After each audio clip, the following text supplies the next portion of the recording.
Excuse me. So here we are again. So I'll have 3 pieces I'm going to try and put together as one. May or may not work out.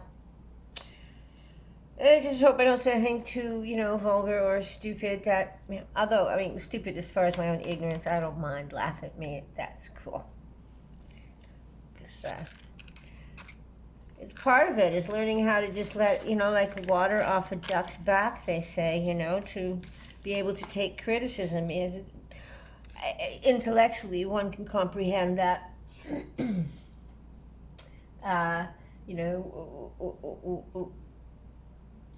what people say about the videos is a reflection of them, not a reflection of me, On the other hand, the valid things, who's that quirky old lady, what the heck is she talking about, and, et cetera, which is all fine and fair, and let them be rude, and one can intellectually understand something, but when it comes right down to it, your emotions totally can, like, avalanche your reasoning, right? And just, well, we know that as adults. Have we not seen ourselves do that sometimes, like blow up over something that is like really silly when you think about it? But in the moment, it feels like it's the tip of an iceberg that has been, pushing us along for too long already. I mean, really, I guess our lives is kind of like a river. It just keeps moving on until it doesn't anymore, so. Yeah, I'm trying to roll this joint. These buds are like moist. I don't really like moist buds because they're harder to break up. I know everybody likes moist buds, and okay. So, as I say, I'm going to try to see if I can do some editing. So there were a few things in the last piece that I did, or the piece before, one of the 3 parts, the other 2 parts of this 3 parts that I'm going to try and put together, which may end up only being, 3 pieces, the whole thing, 1, 2, 3, with no editing of the stuff in the middle, and, all my mistakes will still be blatant, which is fine. This is real life, okay. So anyways, one of them, so some of the things that I corrected, I said something, who we're talking about the yogurt on my face, like who really wants to put cold cream on your face, which is kind of funny because isn't that what they called the stuff that, your moms grew up with, and the Pond's cold cream? I guess lots of people want to put cold cream on my face, but in the moment, I'm a little more cognizant of what I'm trying to say that rather than what I'm actually saying. So I notice time and time again, I make little mistakes. I'll say, I got 5 of something, and the next minute I'll say, I have 6 of them, and they're just little things. And again, someday, hopefully, I will learn how to edit and maybe either clip them out like that darn CRISPR, the mRNA thing, clip out the little pieces, or be able to like write on it after the fact, have like little words up the top of my head that says, actually it was only 4. D'accord, comme ça? Quelque chose comme ça? Now I may say things in French from time to time, but believe you me, I am not bilingual, I grew up in Montreal, Quebec, and I should be bilingual, but the best French I had as a kid was that song by the Beatles, because I remember the Beatles came out, I was like 11 or something like that, Hard Day's Night and all that. But then they came out with a song in which they have one line in it that's in French, and it's called Michel, it's a song. And it goes, and that's the only like French I knew for a long time, besides, counting 1 to 10 and saying hello and my name is and I live in, bonjour, hello, goodbye, au revoir, little things like, arm, leg, hand, table, wall, upstairs, downstairs, but whole sentences and grammar and nuances, like what a real language has. No, I had none of that. Although I should, because I was growing up in Montreal, and I guess I was a privileged girl. I mean, for sure, I wasn't a Westmount girl. I wasn't a girl that had so much money that she didn't know what to do with it, but I suppose I was privileged, I wasn't the poorest of poor by any means, my family. My mother really did hard to, tried hard to make what she believed to be like a very stable, healthy life for us all. I think she did an excellent job.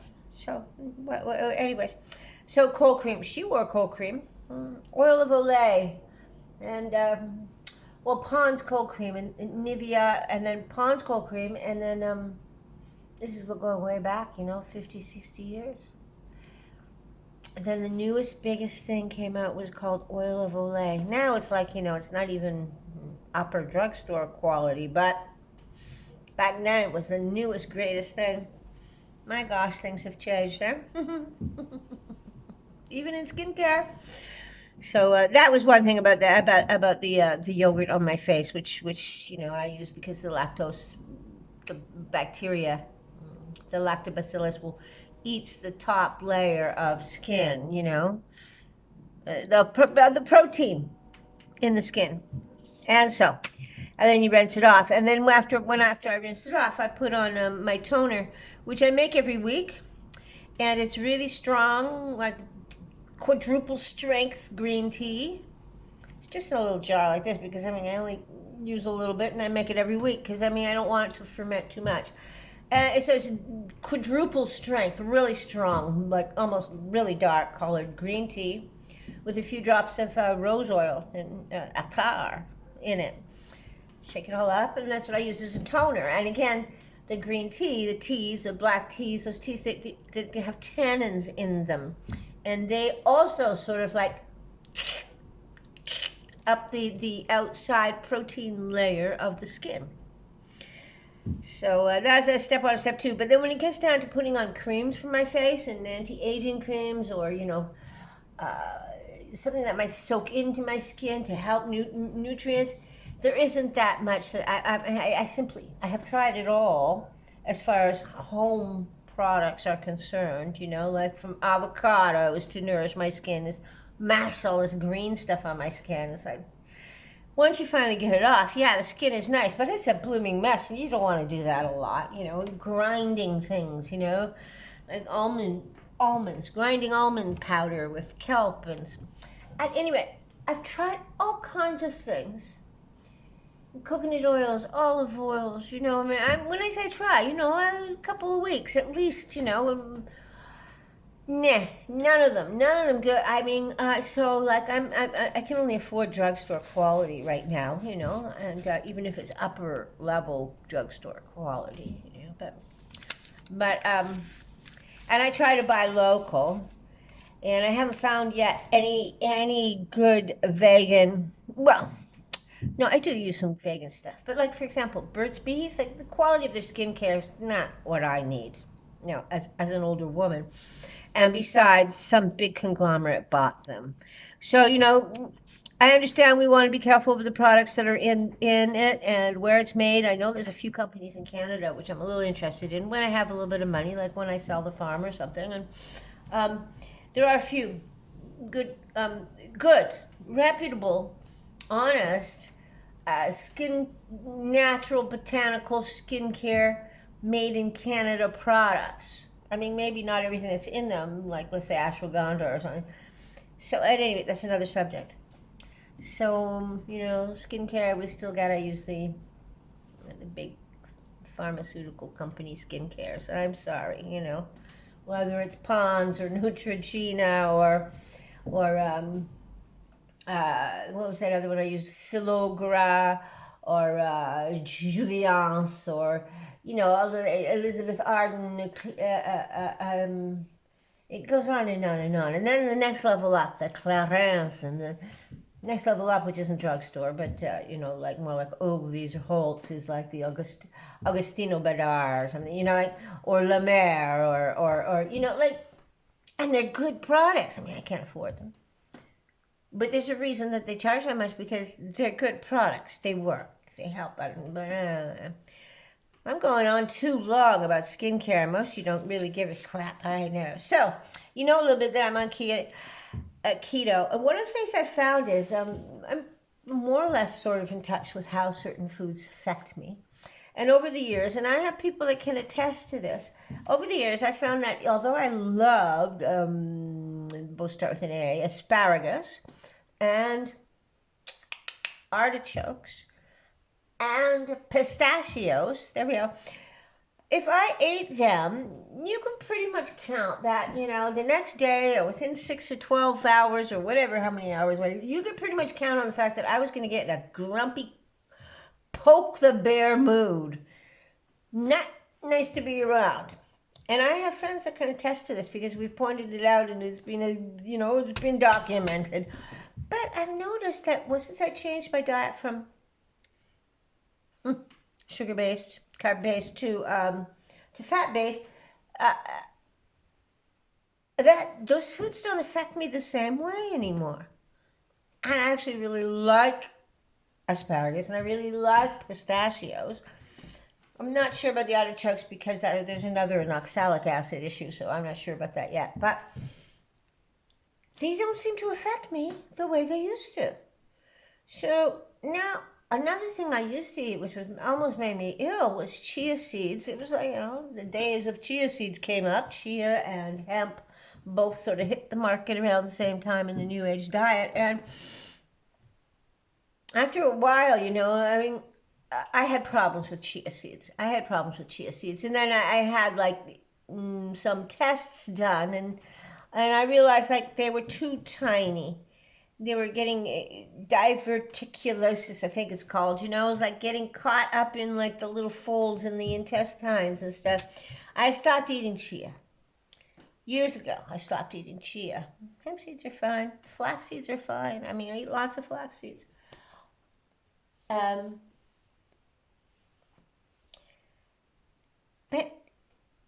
it occurred to me that maybe like the artichokes, the asparagus and the pistachios, that maybe I could handle the chia seeds. So I made it last night, and this morning I ate chia seed pudding for breakfast. I haven't been eating breakfast. I'm trying to eat more. I still have the window, an 8-hour window, but actually, instead of one meal a day, instead of intermittent fasting and one meal a day, I think I should have more than one meal and actually eat a more variety, a greater variety of foods. Instead of relying on that, one a day over 50 women's vitamin mineral supplement, right? So I'm trying to eat a little bit more and more often, but still within the window, 8-hour window. Where was I? So the chia seed pudding this morning, and I made it last night. And I watched online, a couple of. At any rate, I got this recipe, real blooming easy, and it included adding coconut milk to the chia seeds and letting them soak. Well, it also occurs to me, if you take chia seeds when they soak, they absorb tons of liquids, and they get more gelatinous, sort of. They make their own porridge, right? So just add a little bit of sea salt and a little bit of cinnamon, and there you go. And of course, in this case, it said to add coconut milk. And then it went on to say, by the way, you can make your own coconut milk. Do you happen to have in your cupboard some desiccated coconut? Why, yes, I do. And by the way, I'm not all keen about that. I don't care whether or not my coconut is called organic or not, okay? Oh, coconut oil, organic and expelled properly and all of that, yeah, the oil. But the coconut itself is in this big, blooming, hard shell. I'm not concerned about pesticides that much. At any rate. So the desiccated coconut, which every company has desiccated coconut. You can buy a cheap brand, add it with some room temperature water. I drink a lot of President's Choice water in bottles. I know it's horrible. It's very, very bad to drink out of those plastic bottles. But I live in the country, and I trust the bottled water more than I do the well. The well isn't much of a well. Fuck. Little mice, I'm sure, fall in it and drown regularly. No. Yeah, it goes through a filter, yes, but still. Nope. I'll boil the heck out of it and make a coffee. Oh, absolutely, every single day, mushroom coffee. So here we go.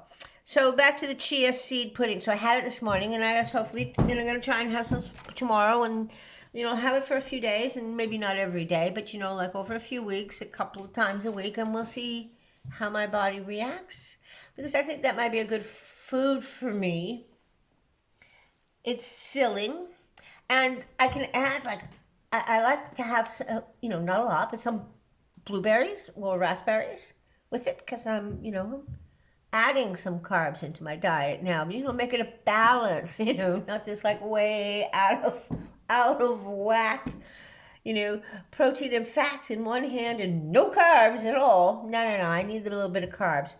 Which, by the way, that was another thing that I hadn't quite said. I said proteins twice, but I mean the macros are obviously a balance of how much, what percentage carbs, what percentage protein, and what percentage fats.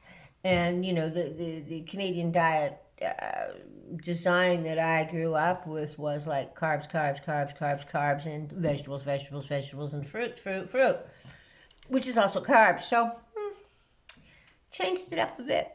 It's working for me, although I got stuck in this sugar rut over Valentine's, and I'm still playing with it. But as I said, I'm trying to eat a little bit more. So the other thing was about the keto fog that people usually, that's where people turn around and say, no fucking way, I'm not doing this anymore. And you have to push past the keto fog. And that's when like the brain is like going nuts saying, where's my sugar? It's literally going nuts. You're breaking the addiction. And if you push past that addiction, it goes into starvation mode, which, I mean, obviously you don't want to get down to like skin and bones and be starving, but are you? Are you there? No, so don't worry about it. Let the system do what it's supposed to do. And when it goes into starvation mode, it says, well, hey, there's all this fat here. Why don't we use that? I mean, isn't that what you want?